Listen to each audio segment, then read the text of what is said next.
ការចុះបង្ក្រាបបទល្មើសចលនាសត្វរបស់អគ្គនាយកដ្ឋានសុខភាពសត្វនិងផលិតកម្មសត្វ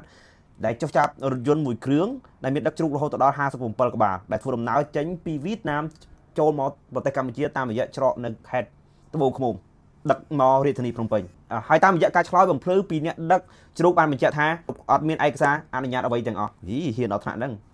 ខ្មែរឬក៏វៀតណាមបងប្អូនទាំងគ្នាហើយក្រុមការងារបានយកផុសតាំងនឹងបទល្មើសទាំងនេះយកទៅរក្សាទុកនៅចតុលាស័កនៅអគ្គនាយកដ្ឋានសុខភាពសត្វនិងផលិតកម្មសត្វដើម្បីចាត់ការតាមសន្តិវិធីនិយាយបើមនុស្សគឺចាប់បានគេយកទៅឃុំឃាំងវាសត្វយកទៅចតុលាស័កម្យ៉ាងណាស់តាមបងប្អូនទាំងគ្នាតែយ៉ាងណាមិញអានឹងធ្វើចតុលាស័កដើម្បីការពារតើវាមានជំងឺអីអត់ព្រោះថាមិនត្រូវអាចនាំយកជំងឺពីស្រុកគេយកមកឆ្លងសត្វក្នុងស្រុកខ្មែរយើងអញ្ចឹងវាប៉ះពាល់ខ្លាំងមែនទែន